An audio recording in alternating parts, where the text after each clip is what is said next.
quisqueyanos valientes alcemos nuestro canto con viva emoción, y del mundo a la paz ostentemos nuestro invicto glorioso pendón.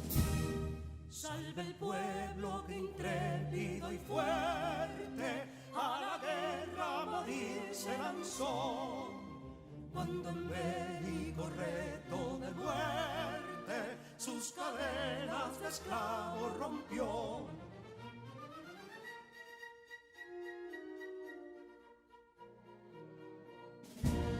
Ningún pueblo ser libre merece si es esclavo, indolente y servil.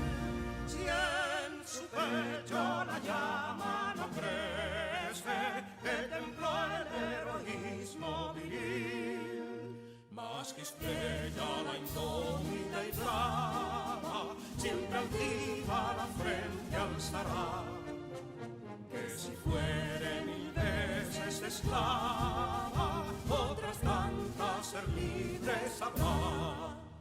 Que si dolo y ardita expusieron de un intruso señor al desdén, las carreras Belén campos fueron, que cubiertos de gloria se ven, que en la cima del heroico baluarte de los libres el verbo encarnó, donde el genio de Sánchez y Duarte a ser libre o morir enseñó.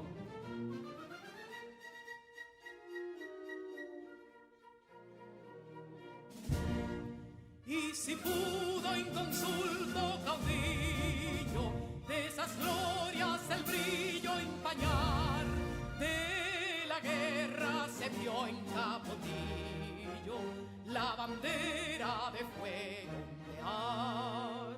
Y el incendio que atónito deja de Castilla al soberbio león, de las playas gloriosas le aleja, donde flota el cruzado pendón.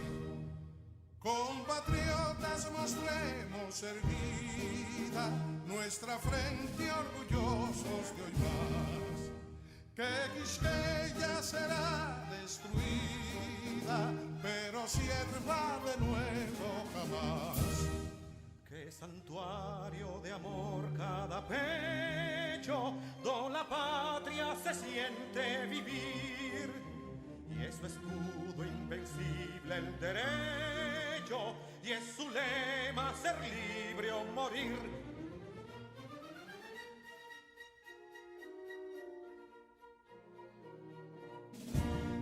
Libertad que aún se yergue serena, la victoria en su carro triunfal, y el clarín de la guerra aún resuena, pregonando su gloria inmortal. Libertad, que los ecos se agiten, mientras llenos de noble ansiedad, nuestros campos de gloria repiten: libertad, libertad, libertad.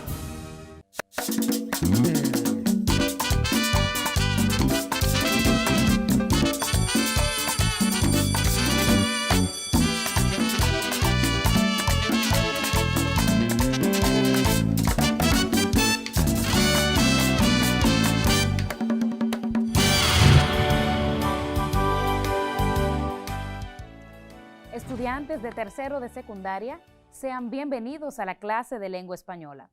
Estoy segura de que ustedes están tan entusiasmados por ver su mismo crecimiento como yo. Todos listos, vamos a comenzar esta ruta del aprendizaje. Neurona, ¿cómo estás? Muy bien, profesora, y lista para empezar la clase del día de hoy. Eso me gusta, tú siempre estás lista. Yo sé que ustedes también en casa están listos para comenzar la clase. Vamos a ver el siguiente mensaje que nos instruye a seguir guardando el protocolo del distanciamiento y cuidándonos a nosotros para cuidar a los demás. Adelante. Tú lo sabes, y yo también. Gracias al sentido del tacto podemos percibir el tamaño, la forma, la textura, dureza y la temperatura de los objetos. Y es precisamente cuando hacemos uso de este sentido que llevamos a nuestras manos múltiples virus y bacterias. Pero el problema radica en que puedes llevar estos microorganismos a otras partes de tu cuerpo. Se ha demostrado que nosotros, los seres humanos, nos tocamos la cara de 15 a 23 veces cada hora, lo cual aumenta la probabilidad de que aquellos virus y bacterias hagan contacto con los ojos, con la nariz o la boca, y en algunos casos podrían terminar en nuestro sistema digestivo, causando serias complicaciones de salud. Recomendación: lavarse bien las manos, tantas veces como sea necesario. Tú lo sabes, y yo también. Cuidemos nuestra salud y la de nuestros seres queridos. Estoy segura de que ustedes están tomando las medidas pertinentes. Vamos a seguir cuidándonos, chicos. Esto no es un juego, esta es una realidad que juntos vamos a combatir. Ahora, vamos a ver qué hicimos en la clase anterior. En la clase anterior aprendimos que el párrafo es una estructura lingüística que expresa el desarrollo de una idea. En esta podemos distinguir la idea principal y la oración temática. Para que el párrafo tenga sentido y pueda cumplir con su función comunicativa, es necesario valerse de los nexos gramaticales o conectores lógicos. Por lo tanto, mediante los nexos ligamos o enlazamos ideas o párrafos entre los que se establece una relación. También aprendimos que las propiedades del texto son cohesión y coherencia. La coherencia es la organización apropiada de las oraciones de tal forma que el contenido del párrafo sea lógico, claro y se entienda. Y esta descansa en la cohesión, que es la adecuada articulación gramatical de las palabras y de las oraciones. Gracias, Neurona. Tan importante es que entendamos que esos conocimientos que vamos adquiriendo nos serán útil toda la vida y que lo vamos a poner en práctica ahora, después, y nos permitirán estar aptos para enfrentar esas situaciones que nos trae la vida cotidiana. Vamos a conocer ahora cuál es la palabra clave de nuestra clase. Y la palabra clave es secundar. Secundar. Este término se refiere a la acción de proporcionar, favorecer, ayudar, cooperar y auxiliar a una persona para que pueda realizar sus propósitos. Dijo el renombrado apóstol Pablo, es mejor dar que recibir. No menos cierto es esta frase. Hay mucha gratificación cuando recibimos, pero es mayor cuando brindamos esa ayuda a alguien más. ¿No te parece, Neurona? Me parece muy acertada la expresión, profesora. Hoy vamos a trabajar sobre las ideas secundarias, estas que utilizamos con el propósito de ampliar el contenido o la información que brindamos en un texto, partiendo siempre de esa idea principal alrededor de la cual estamos desarrollando el párrafo o el texto. Como ya sabemos, el párrafo es una unidad discursiva que forma parte de un escrito en el cual se desarrolla una idea principal o idea central, que tiene una oración o una idea con un sentido completo. Ahora, ¿cuáles son esas dos partes primordiales dentro de la estructura del párrafo? Se divide en dos partes. La idea principal, que puede estar en una oración llamada también oración principal. Esta idea es el alma del párrafo, ya que todas las demás oraciones se relacionan directamente con ella. Y las ideas secundarias u oraciones secundarias, como también se les conoce. Correcto, Neurona. En la clase anterior estuvimos hablando de esa oración principal y hoy nos vamos a focalizar en las ideas u oraciones secundarias. Pero dime, ¿para qué se utiliza el párrafo en un texto expositivo? Se utiliza con la finalidad de informar y explicar. Correcto. Vamos a ver ahora el siguiente texto. Los tiburones. Los tiburones pueden ser grandes predadores marinos con un esqueleto cartilaginoso y múltiples agallas. Las agallas están a los lados o debajo de la cabeza. Los tiburones tienen varias hileras de dientes en la boca. Estos predadores pueden ser de varios tamaños, desde especies pequeñas de las profundidades marinas al tiburón ballena. Este tiburón es el mayor de los peces. Se cree que puede tener una longitud de 18 metros y se alimenta únicamente de plancton. Algunos de los tiburones más grandes, en especial el tiburón blanco, son homeotérmicos, es decir, capaces de mantener su cuerpo más caliente que la temperatura del agua. A pesar de ser considerados animales peligrosos, rara vez atacan a los humanos. Interesante lectura. Quiero recordarles que cuando vamos a leer es importante que realicemos ese ejercicio exploratorio del que siempre hablamos en cada clase, en cada momento. Identificar esas palabras que desconoces, ir al diccionario si es preciso para que encuentres el significado y puedas tener una comprensión mucho más amplia de lo que estás leyendo. Como acabamos de ver, este texto es un artículo expositivo que nos está informando o explicando esas características de este animal tan peligroso como lo es el tiburón. Este texto está compuesto por varios párrafos. ¿Pudiste notar? Cada párrafo inicia con una mayúscula y termina con un punto y aparte, como hablábamos en clases anteriores. Dentro de cada párrafo están las ideas secundarias, la idea principal, están ahí dentro. Es cuestión de identificar, poder distinguir una y otra. Vamos a analizar ahora el primer párrafo de ese texto que ya leímos. Los tiburones pueden ser grandes predadores marinos con un esqueleto cartilaginoso y múltiples agallas. Las agallas están a los lados o debajo de la cabeza. Los tiburones tienen varias hileras de dientes en la boca. El primer párrafo consta de estas oraciones y en la primera se encuentra la idea principal, la cual recoge el tema. ¿Cuál es ese tema?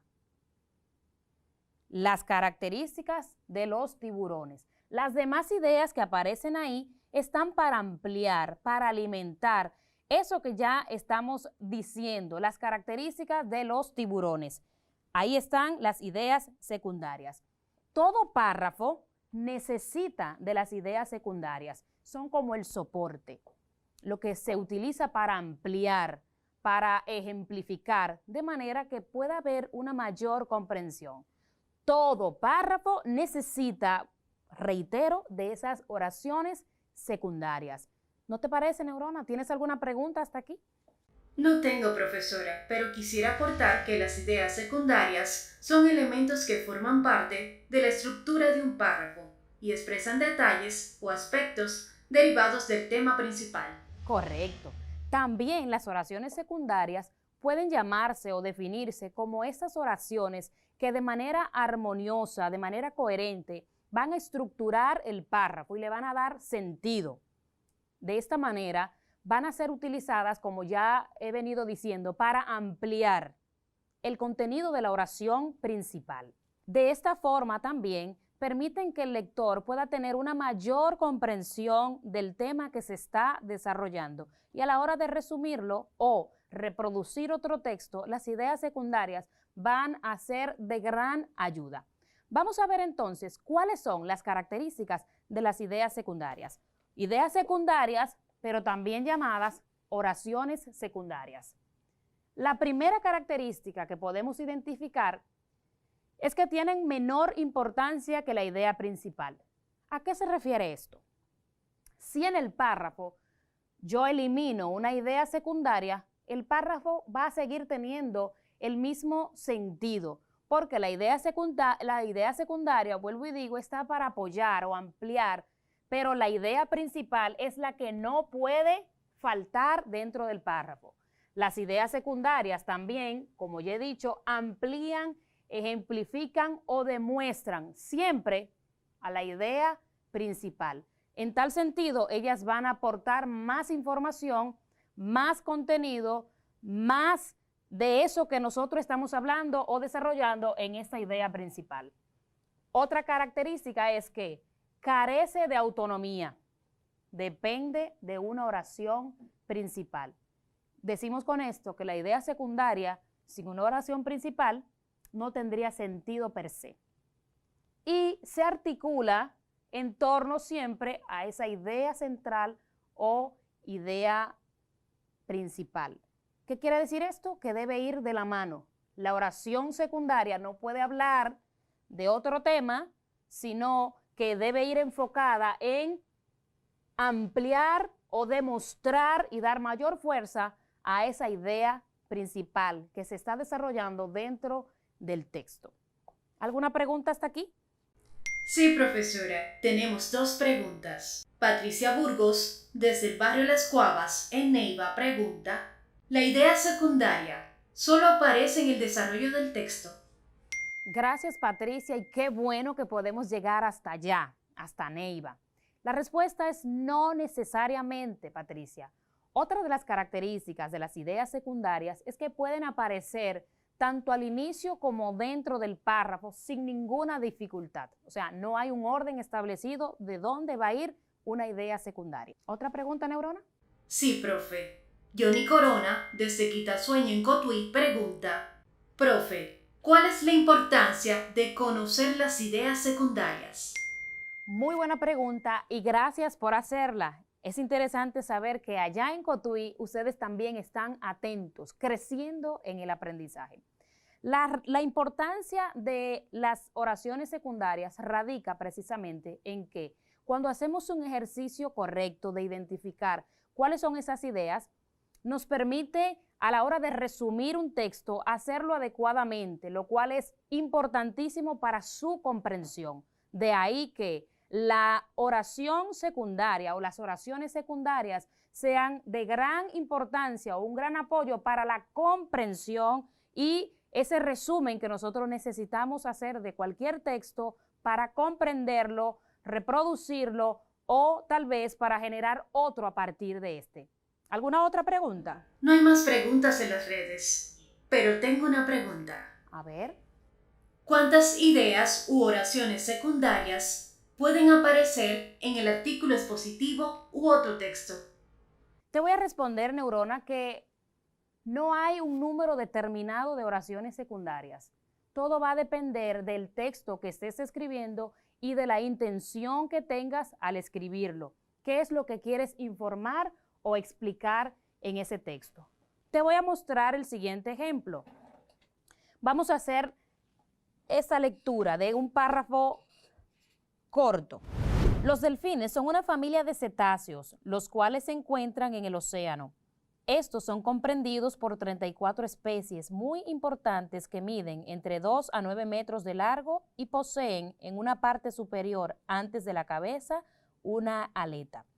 Antes de profundizar, Neurona, y mostrarte las ideas secundarias de este texto, ¿sabes lo que significa la palabra cetáceos? Buscando definición. Son animales mamíferos acuáticos dotados de respiración pulmonar. Muy bien, Neurona. Eso es importante, identificar palabras desconocidas antes de analizar el texto, o más bien ese análisis inicia cuando identificamos el significado de esas palabras.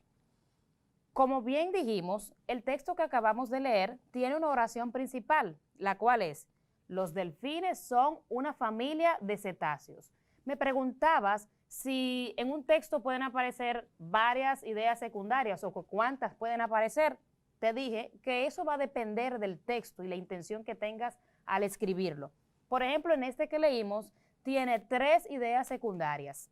Lo interesante es que podamos identificar cuándo es una y cuándo es otra. Las ideas secundarias de este texto se encuentran en el océano.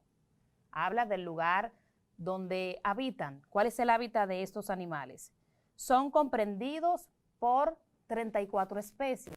Y la última idea que desarrolla este párrafo es que miden entre 2 y 9 metros de largo. ¿Viste? No solamente puede estar estas 3 oraciones, pudieran incluso abarcar otras. Eso va a depender, vuelvo y digo, de la intención con la que se escribió este texto.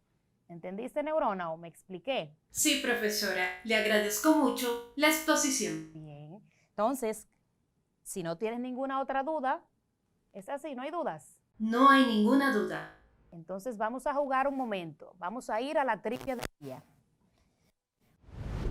¿Por qué no nos atrae la comida azul?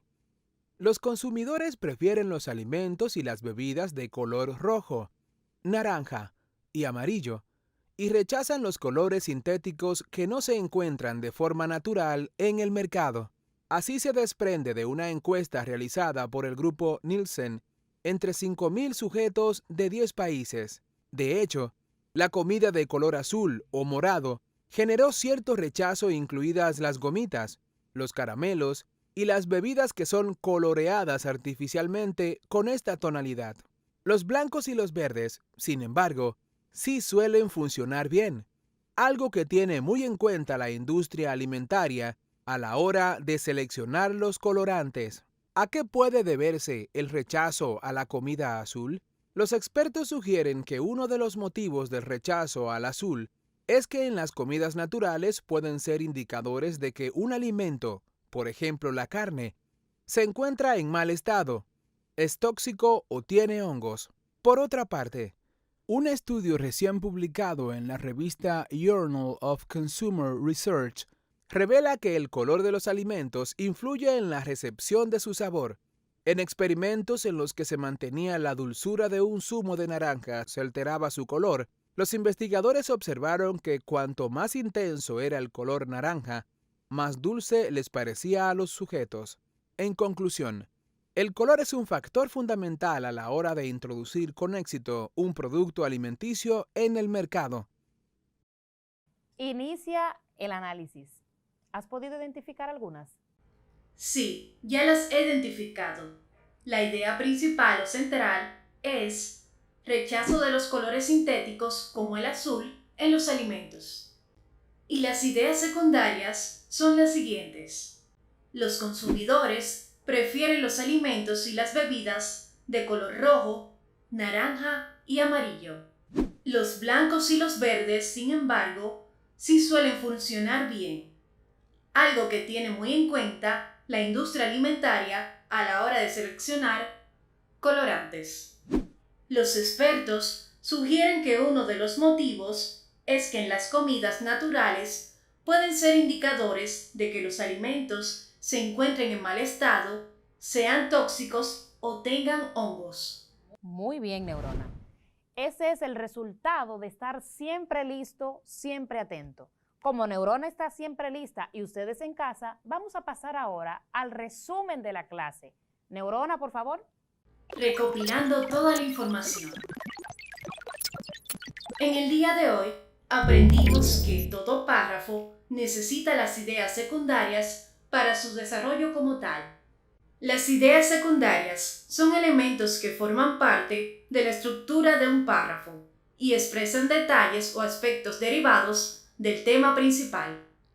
También se puede definir como aquellas oraciones que se relacionan con el tema del texto y de forma coherente y armoniosa le da esa estructura y organiza todo el párrafo, logrando explicar mejor la idea principal para que el lector logre comprender el mensaje que se está buscando transmitir.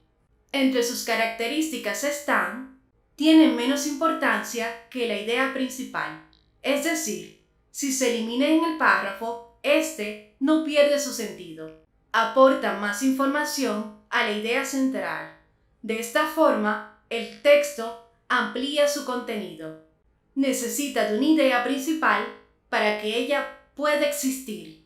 Y por último, se articula y va unida de la mano de la idea principal. Chicos, hemos llegado a la parte final de la clase por el día de hoy y se vale repetir. Si tienes alguna duda o quieres volver a ver esta clase, visita la página que aparece en pantalla, desarrolla las actividades de tu cuadernillo y ponte en contacto con tu profesor en la escuela para seguir creciendo en el aprendizaje.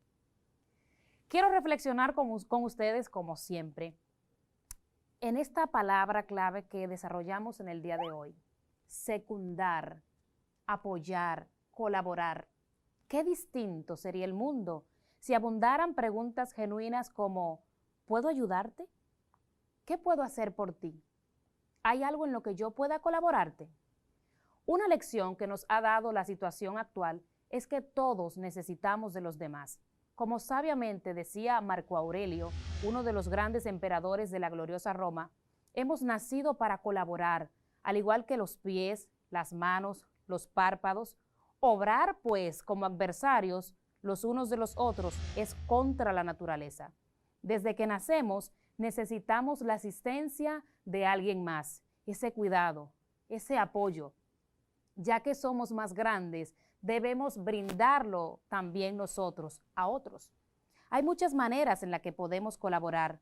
Por ejemplo, podemos ayudar en los quehaceres de la casa, apoyando a alguien con sus tareas, o bien puedes colaborar con tu familia estudiando, haciendo eso que ellos esperan que hagas.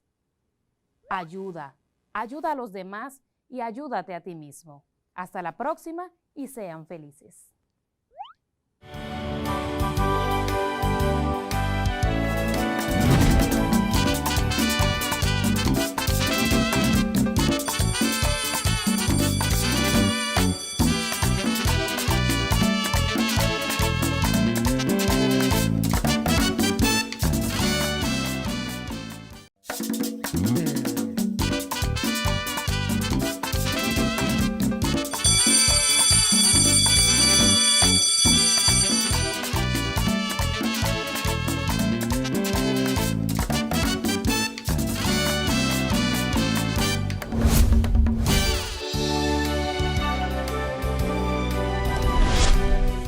Bonjour et bienvenue à tous nos super étudiants.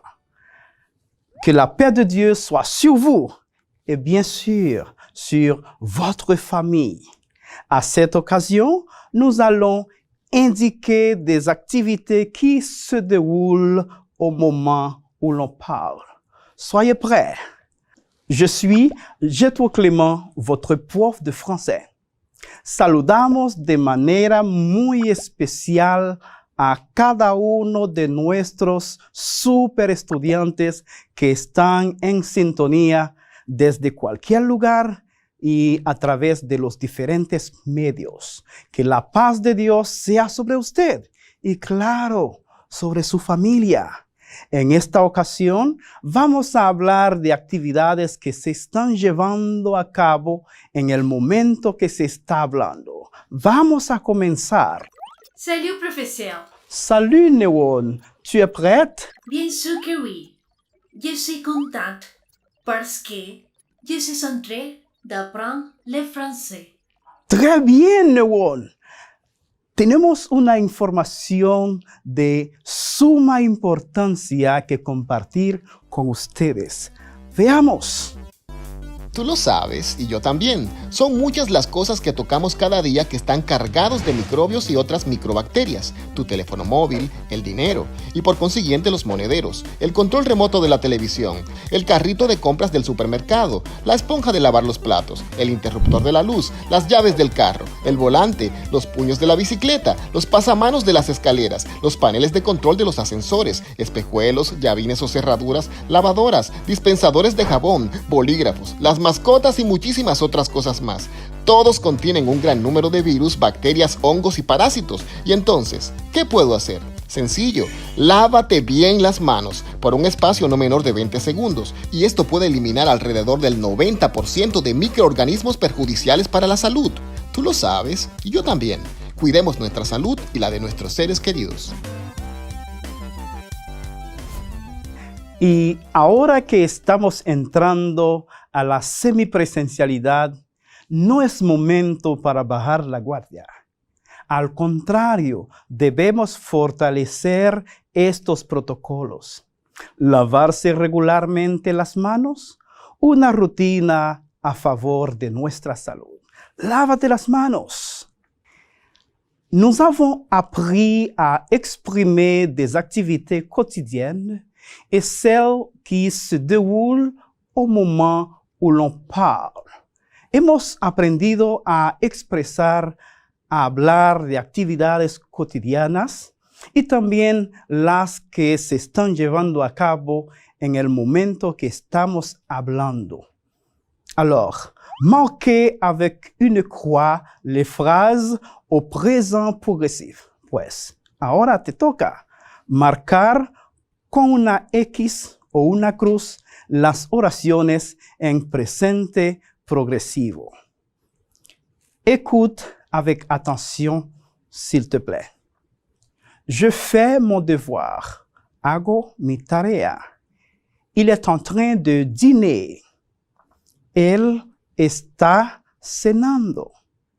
Ma mère est en train de lire le journal. Mi madre está leyendo el periódico. Mon père joue au baseball. Mi padre juega béisbol. Ma sœur est en train de regarder la télé. Mi hermana está viendo televisión. ¿Ya has marcado con una X las oraciones en presente continuo? Vamos a ver. Ya las tengo, profesor. Très bien. Identifico la número 2. Mhm. Il est en train de dîner. Il est en train de dîner. Très bien. La siguiente es la número 3. Numéro 3. Ma mère est en train de lire le journal. Très bien. Y por último, la número 5.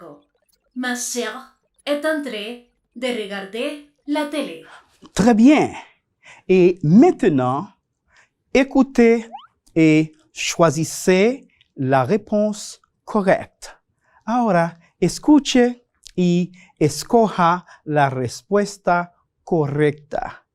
Le presentamos 3 opciones. A, B, C. Escuche con atención. Le présent progressif se forme avec, el presente progresivo se forma con A. Le verbe avoir au présent simple en train de plus infinitif. B. Le verbe être au présent simple en train de plus infinitif. C. Le verbe aller au présent simple en train de infinitif. Quelle est la réponse correcte? La respuesta correcta es la B. Le verbe être au présent simple más en train de más infinitif.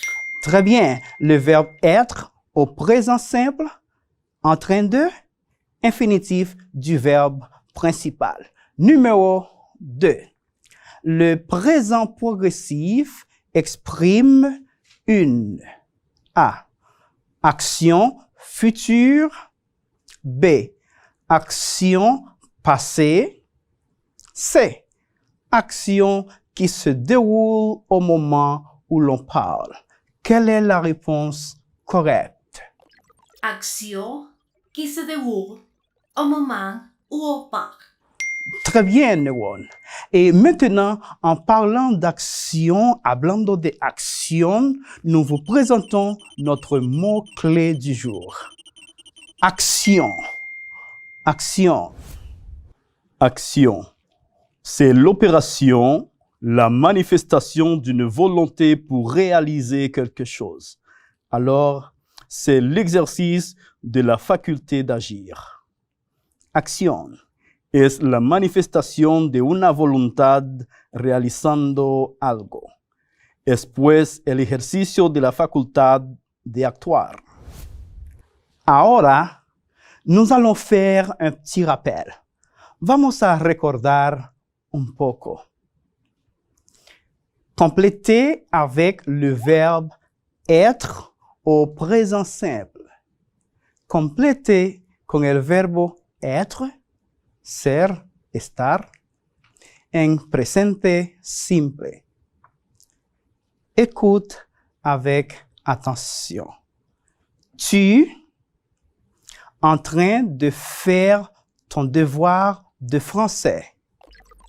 Tu es Exactement. Tu es en train de faire ton devoir de français. Paul et René en train de jouer au football. Paul et René sont Paul et René sont en train de jouer au football. Très bien. Je en train d'étudier mes leçons de français. Je suis. Je suis en train d'étudier mes leçons de français. Estoy estudiando mis lecciones, mis clases de francés. Très bien. Il en train de prendre son petit déjeuner. Il est. Il est en train de prendre son petit déj. Très bien. Vous en train de dîner avec votre famille. Vous êtes. Vous êtes. Très bien. Et finalement, elle, au pluriel, hein, et elle, S. E-2-L-E-S. En train d'écouter de la musique. Elles sont.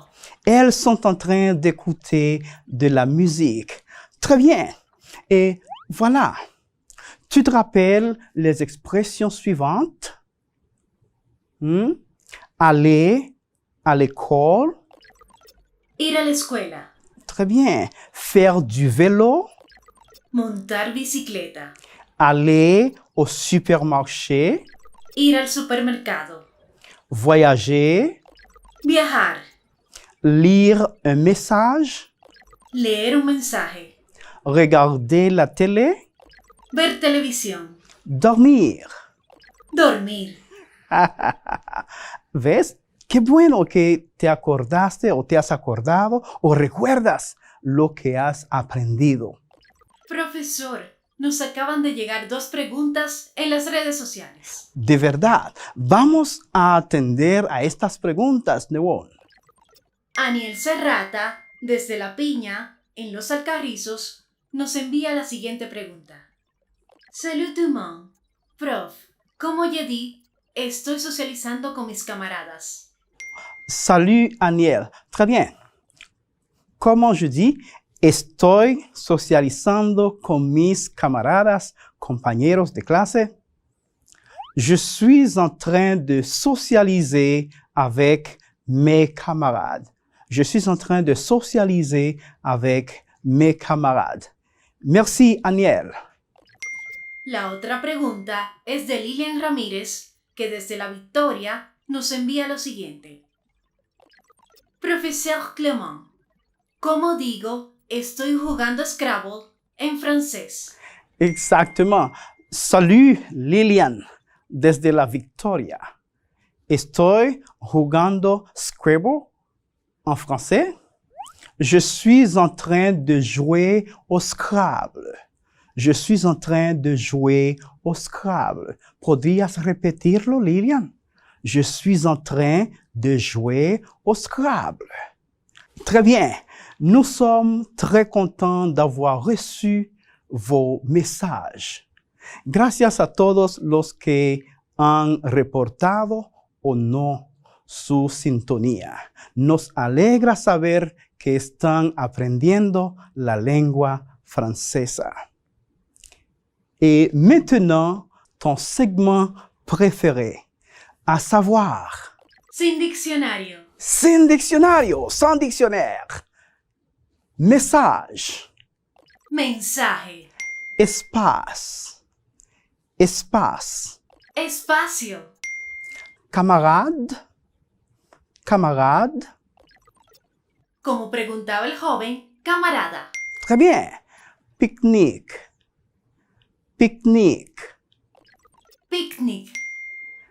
Principal. Principal. Tal cual en español. Principal. Très bien. ¿Has visto qué fácil es? Recuerda siempre hacer tu lista de palabras o expresiones que puedes traducir interpretar sin la ayuda de un diccionario. Y ahora te presentamos nuestro vocabulario de hoy. Écoutez attentivement et répétez après moi, s'il vous plaît. Cuisiner. Cuisiner. Faire la vaisselle. Faire la vaisselle. Courir. Courir. Fêter. Fêter. Se promener. Se promener. Faire des courses. Faire des courses. Faire un pique-nique. Faire un pique-nique. Y ahora te invitamos a traducir estas palabras o expresiones con nosotros. Cuisiner. Cocinar. Faire la vaisselle. Fregar. Una actividad que no le gusta a muchas personas. Courir. Correr. Fêter. Festejar. Se promener. Ir de paseo. Faire des courses. Ir de compras. Faire un pique-nique. Hacer un picnic. Et maintenant, nous vous présentons quelques exemples. Ahora te presentamos unos ejemplos. Presta atención, por favor. Numéro 1. Je fais la vaisselle après le dîner. Yo friego los trastes después de la cena. Es una oración en presente simple que expresa una rutina. Ma sœur est en train de faire la vaisselle. Mi hermana está fregando los trastes. Es una oración, si observa bien, le verbe être est, en train de, más el verbo faire en infinitivo, está en presente continuo, también llamado presente progresivo. Vous cuisinez comme un chef. Usted cocina como un chef. En presente simple. Vous êtes en train de cuisiner comme un chef. Usted está cocinando como todo un chef. Una oración en presente progresivo. Recuerda que para formar el presente progresivo, llamado también presente continuo, présent progressif, présent continu, nous utilisons le verbe être au présent de l'indicatif, je suis, tu es, más en train de, más el verbo principal en infinitivo. Et maintenant, nous vous présentons nuestra trivia de hoy con neurona. Observez l'image ou écoute le son et dites ce qu'ils sont en train de faire. Observe las imágenes o escucha el sonido y diga qué están haciendo.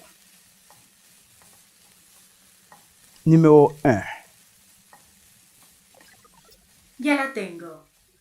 Elle est en train de cuisiner. Elle est en train de cuisiner. Está cocinando. Ella está cocinando. Delicioso, ¿eh? Numéro 2. Elles sont en train de danser. Elles sont en train de danser. Están bailando. ¿Y tú estás bailando? No, estás escribiendo. ¡Qué bien! Numéro 3.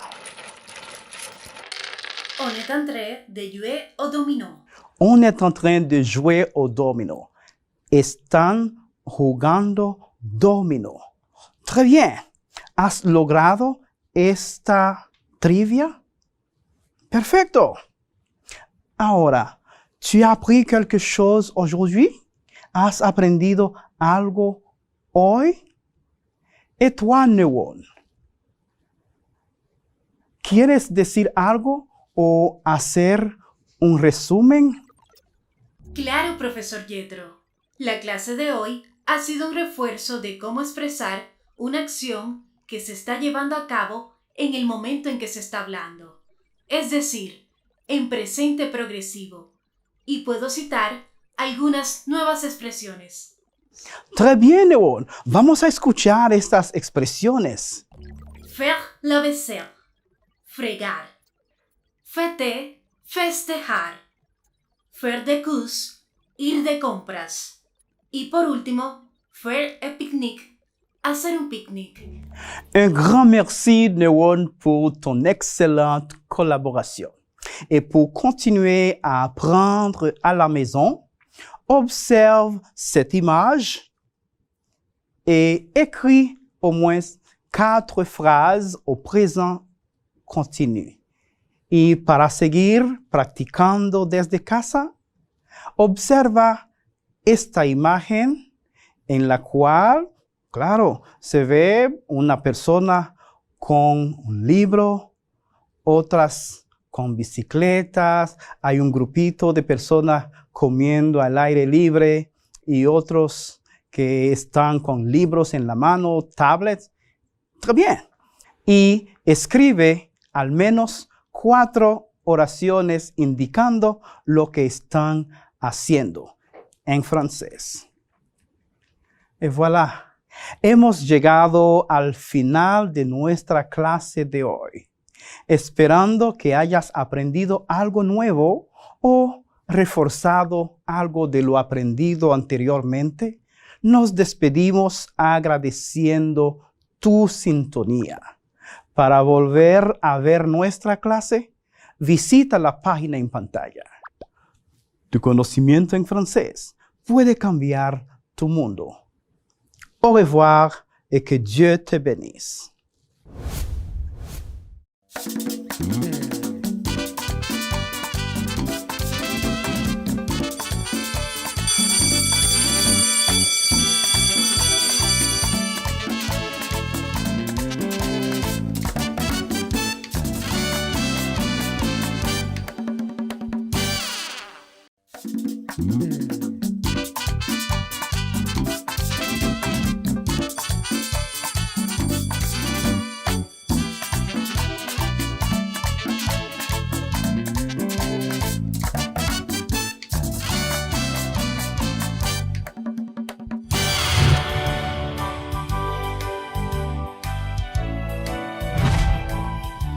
Sean bienvenidos todos los estudiantes de tercero de secundaria a esta su clase de Ciencias de la Naturaleza, donde aprendemos desde nuestro entorno. Yo soy tu maestra Sara Lorenzo y en el día de hoy me encuentro muy feliz y muy orgullosa de cada uno de ustedes, ya que hemos sabido adaptarnos a las circunstancias, a los retos y a los desafíos que nos ha traído esta pandemia. Y gracias al Dios Todopoderoso, nos encontramos en una nueva etapa donde hemos dado inicio a un retorno gradual a las aulas de nuestro centro educativo, especialmente en aquellos municipios donde el índice de contagio es inferior al 5% de la población. Les recordamos a los padres y a los tutores que este retorno es voluntario y con el consentimiento de ustedes, a la vez que les reiteramos el agradecimiento a las familias y a toda la población estudiantil, a los docentes y al equipo de gestión de cada centro, ya que el modelo de educación a distancia ha sido una experiencia que hemos podido llevar a cabo gracias a ustedes. Lo hemos hecho con el propósito de preservar la salud, pero ha sido una muestra de eficacia, de diligencia, de innovación, de creatividad y de apoyo de cada uno de ustedes, con lo cual hemos podido lograr superar todo obstáculo en medio de estos tiempos de pandemia, garantizando la educación de toda esta generación. Vamos a ver entonces un video que nos invita a seguir cumpliendo con estas medidas que salvan nuestra vida y la de los nuestros. Veamos.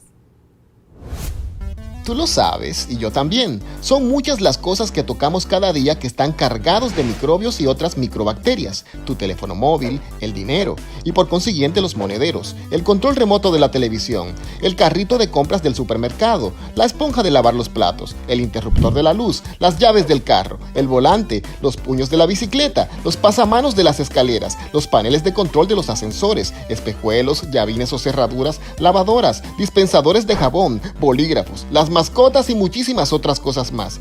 Todos contienen un gran número de virus, bacterias, hongos y parásitos. Y entonces, ¿qué puedo hacer? Sencillo, lávate bien las manos por un espacio no menor de 20 segundos y esto puede eliminar alrededor del 90% de microorganismos perjudiciales para la salud. Tú lo sabes y yo también. Cuidemos nuestra salud y la de nuestros seres queridos. Recuerda también el distanciamiento físico y el correcto uso de las mascarillas. Pronto nos volveremos a juntar, pero contamos contigo. Hola, Neurona. Hola, profesora Sara. ¿Qué tal? Yo estoy muy bien, gracias a Dios. Estoy muy feliz de iniciar nuestra clase del día de hoy. ¿Y tú estás lista? Estoy lista, profe, y muy entusiasmada por iniciar. Qué bueno. Con ese entusiasmo, por favor, bríndanos un resumen de lo que aprendimos en la clase anterior. Por supuesto. En la clase anterior aprendimos que un átomo es la unidad de partículas más pequeñas existente como sustancia simple, pudiendo intervenir en una combinación química, y que esta a su vez está constituida por dos partes. En el centro del átomo está el núcleo. Allí se encuentran los protones cargados positivamente y los neutrones que no poseen carga eléctrica. Es allí donde está ubicada casi toda la masa del átomo, ocupando menos de las 10 millonésima parte de su volumen, mientras que el resto se encuentra vacío. Pero no todo lo demás es vacío. Alrededor del núcleo se encuentra la corteza, donde los electrones, que cargados negativamente, con una masa 2000 veces menor que la de los protones o neutrones, giran constantemente, atraídos por el núcleo. Muy bien, muchísimas gracias, Neurona, por ese excelente resumen. Efectivamente, en la clase anterior aprendimos sobre el átomo y la teoría atómica. Y dijimos que unos 400 años antes de Cristo, los filósofos griegos Demócrito y Leucipo fueron los primeros en considerar que la materia estaba constituida por unas partículas pequeñísimas que no podían ser divididas en otras más pequeñas. Demócrito llamó a estas partículas átomos, que en griego quiere decir indivisible. Este también atribuyó a los átomos las cualidades de ser eternos, inmutables e indivisibles, como ya mencionamos. Después de casi 22 siglos, ya para el año 1803, el químico inglés John Dalton retoma la idea, tratando de explicar la relación que existe entre las masas de los compuestos en las reacciones químicas, y sugirió que los elementos están constituidos por unas partículas llamadas átomos, las cuales son esféricas, compactas e indivisibles. Esto quiere decir que ellos fueron los primeros en plantear sus teorías de modelos atómicos. Y hablando de modelos, conozcamos nuestra palabra clave del día de hoy, que es modelo. Modelo. Dentro del ámbito de las ciencias, un modelo es una construcción imaginaria de un objeto o un proceso que se elabora para explicar, entender, describir y o analizar algún aspecto de la realidad a partir de teorías y leyes en vigencia. De esta forma, un modelo es elaborado para comprender una parte de la realidad. Es decir, que los modelos son descripciones formales, herramientas científicas, que relacionan elementos y que están basados en hipótesis. Efectivamente, luego de que John Dalton propusiera su modelo, al cual llamó teoría atómica, algunos científicos también realizaron experimentos y cálculos que los llevaron a emitir nuevas propuestas.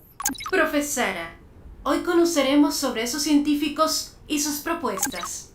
Así es, les cuento que conoceremos el día de hoy a los científicos que aportaron en la elaboración del modelo atómico actual, el que conocemos hoy en día. Pero también vamos a aprender acerca de los modelos atómicos que fueron propuestos por diferentes científicos antes del actual, los cuales le dan una explicación a la estructura interna del átomo y cómo ellos llegaron a sus conclusiones para describir el modelo que hoy conocemos. ¡Me encanta! Al parecer la clase de hoy será muy interesante. Así es. Vamos a iniciar explicando el modelo atómico de Thomson. En el año 1987, el científico británico Joseph Thomson demostró que los rayos catódicos tenían naturaleza corpuscular, es decir, que eran partículas con masa y carga negativa, a los cuales llamó electrones, basándose en los siguientes experimentos. Primero, si se coloca un objeto en la trayectoria de los rayos catódicos, este proyectará su sombra sobre la pantalla de sulfuro de zinc, que está situada cerca del ánodo. Esta sombra indica que los rayos viajan en línea recta desde el cátodo hacia el ángulo. Luego deben tener carga negativa. Queda demostrado también cuando se desvían los rayos en la dirección esperada al colocar en su trayectoria un campo eléctrico o magnético. Además, él descubrió que al chocar los rayos con una rueda de paletas, la hacen girar, por lo cual además tienen masa. Con esto, Thomson determinó la relación que existe entre la carga y la masa de los electrones, y que ésta era independiente del gas encerrado en el tubo, de la composición de los electrodos o de la naturaleza de la fuente de electricidad. Después de estos descubrimientos, Thomson sugirió que el átomo era una esfera sólida de materia cargada positivamente, con un número determinado de electrones incrustados para que la carga total fuese nula. Profe, ¿y cómo se llamó ese modelo? Este modelo fue llamado el pudín de ciruelas. ¿Qué? ¿Pudín de ciruelas? Así como lo escuchas. Este modelo fue llamado el modelo del pudín de ciruelas, que en nuestro país podríamos decirle del pastel o bizcocho de pasas. También se relaciona con una sandía.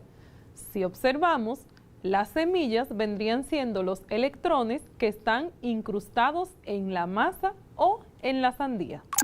Ahora comprendo. La sandía representa la esfera sólida de la materia cargada positivamente y las semillas de sandía, los electrones incrustados. Muy bien. Así mismo. Lo has analizado excelente. Ahora vamos a hablar de otro modelo atómico y es el del científico Ernest Rutherford, el cual quiso aclarar un poquito más las características de la estructura interna del átomo. Rutherford hizo bombardear una lámina de átomos de oro con haz de partículas resultantes de la desintegración nuclear de átomos inestables, como es el caso del radio y otros elementos radiactivos. Y el resultado fue el siguiente.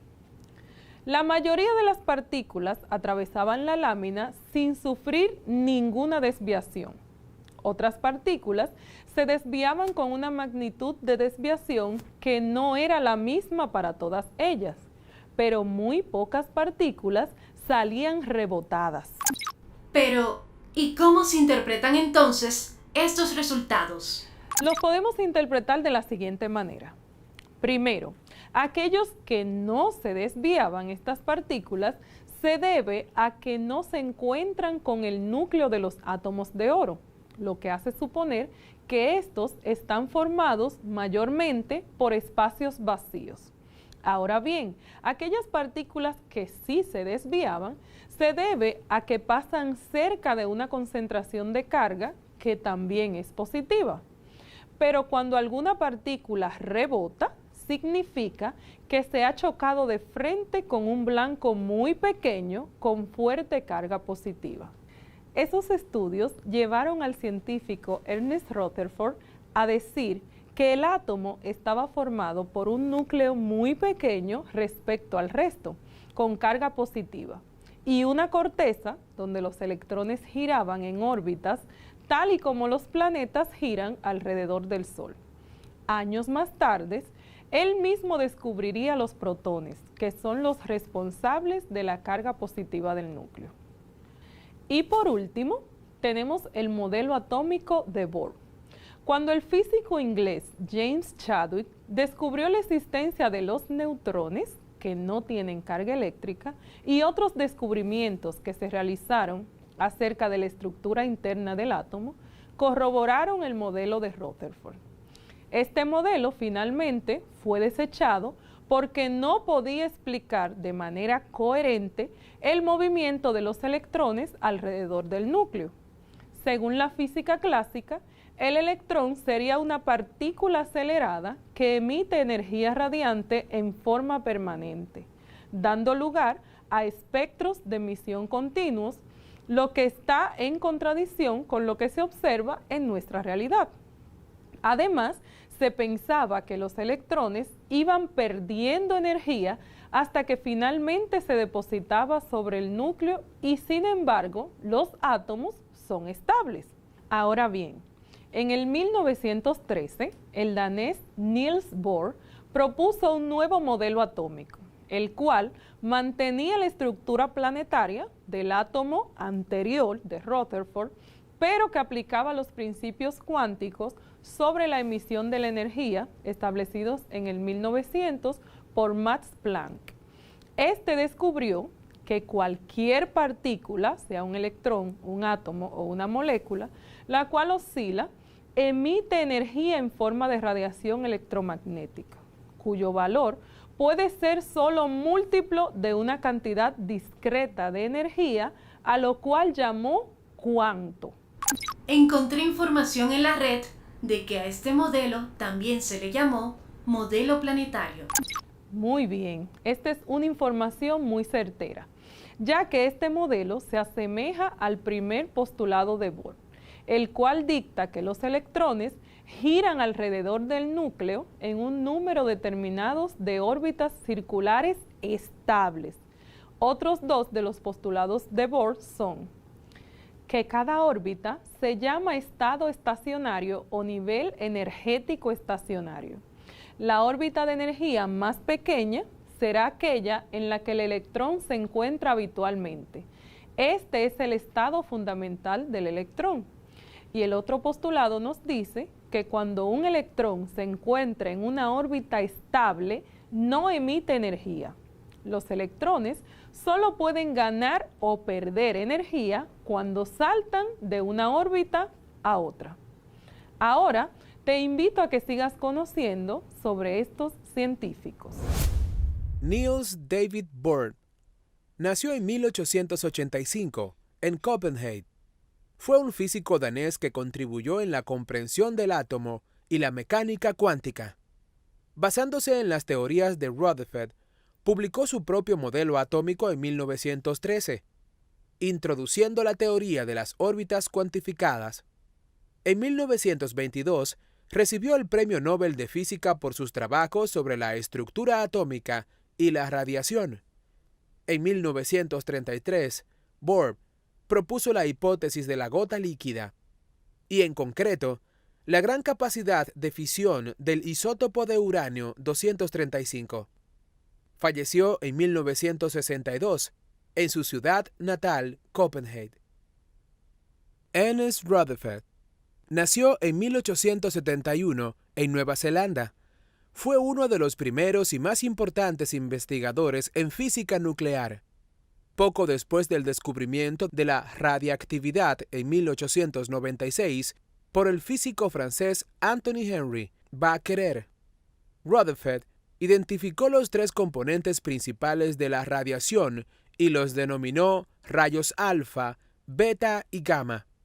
También demostró que las partículas alfa son núcleos de helio. Joseph John Thomson nació en el 1856. Fue un físico británico premiado con el Nobel. Nació cerca de Manchester y estudió en el Owens College, hoy parte de la Universidad de Manchester, y en el Trinity College de la Universidad de Cambridge. En esta institución enseñó matemática y física.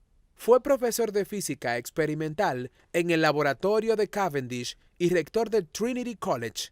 Finalmente, murió en el 1940. Estos científicos fueron los que crearon las bases para el modelo atómico actual. Tenemos entonces el primer modelo que estudiamos el día de hoy, el modelo de Thomson. Segundo modelo es el modelo atómico de Rutherford y luego el modelo atómico de Bohr. Hasta ahora, ¿tenemos alguna pregunta de las redes sociales, Neurona? Así es, los alumnos están muy pendientes a la clase. José Rafael, desde Boca Chica, dice: Profe, ¿me podría colocar la imagen de la estructura interna del átomo mostrada en la clase anterior y decir sus partes? Muchísimas gracias, José Rafael, por tu petición. Tenemos entonces el átomo, observa la imagen. Como vimos en la clase anterior, el átomo tiene partes y partículas subatómicas. Las partes son la corteza y el núcleo. La corteza son esas órbitas que están alrededor del núcleo y el núcleo, como podemos observar, es la parte central. Ahora bien, las partículas subatómicas son tres. En la corteza podemos encontrar los electrones que están cargados de manera negativa, tienen carga eléctrica negativa, y en el núcleo podemos encontrar a los protones con carga eléctrica positiva y a los neutrones que no tienen carga eléctrica. Así que no lo confundas. Partes del átomo son dos, núcleo y corteza, partículas subatómicas, electrones, protones y neutrones. ¿Alguna otra pregunta, Neurona? Sí, profesora. Tenemos a Paula Reyes, desde los Bajos de Jaina, que quiere saber ¿cuál es el modelo atómico que se usa en la actualidad? Muy bien, muchísimas gracias, Paula, por tu pregunta. Lo primero es que para llegar a este modelo atómico, intervinieron o aportaron varios científicos. Entre los científicos que hicieron su colaboración o contribución a la concepción del modelo atómico actual, los más destacados son Albert Einstein, Louis de Broglie y Werner Heisenberg.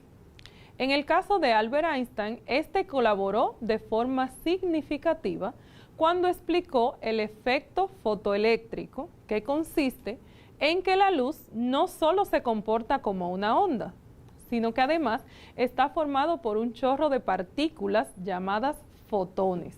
Es decir, ¿recuerdas cuando hablamos de la naturaleza dual de la luz? Que se comporta como onda y como partícula. En el caso de Louis de Broglie, este descubrió también la naturaleza dual, pero de la materia, onda-corpúsculo.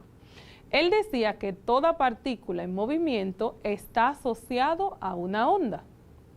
Y Werner Heisenberg, cuyo principio de incertidumbre plantea que no se puede conocer simultáneamente y con precisión la posición y la cantidad de movimiento de una micropartícula.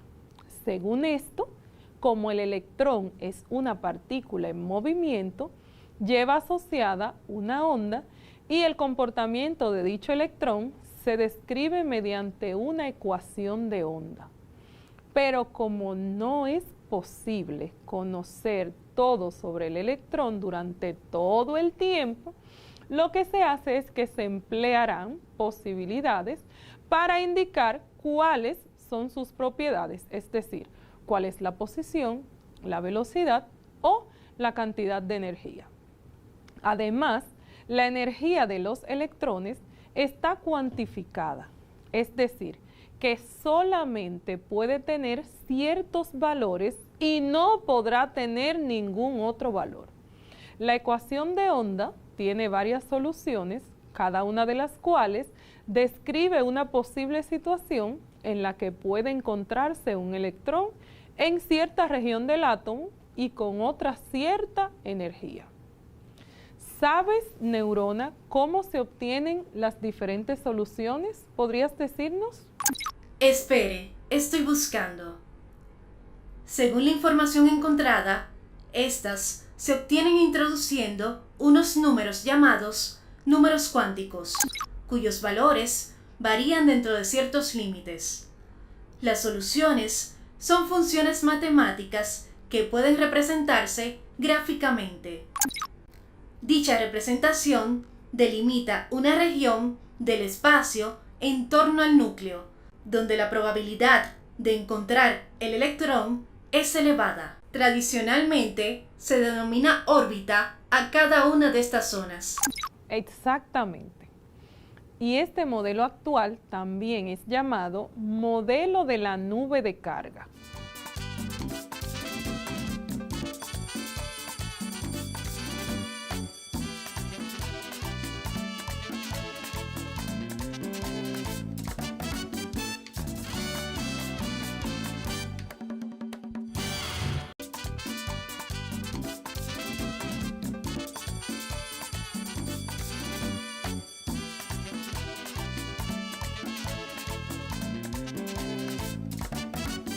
Vamos entonces a la trivia del día de hoy, en la cual vas a relacionar cada modelo atómico con sus características.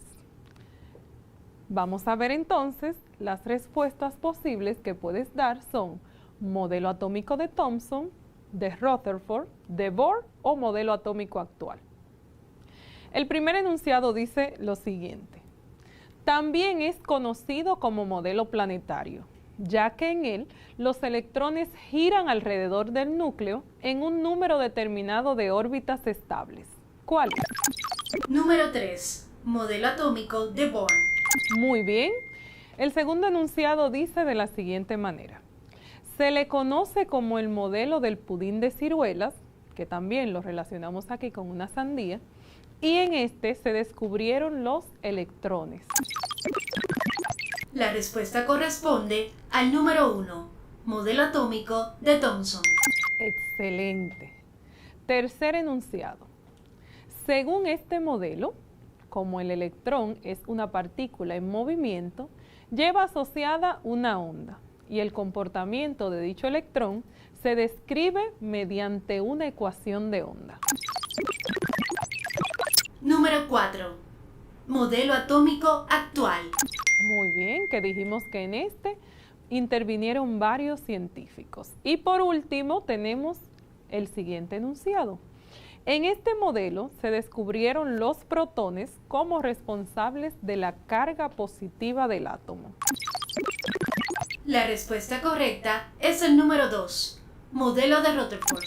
Muy bien, neuronas, he hecho un buen trabajo y sé que ustedes también en sus hogares pudieron responder.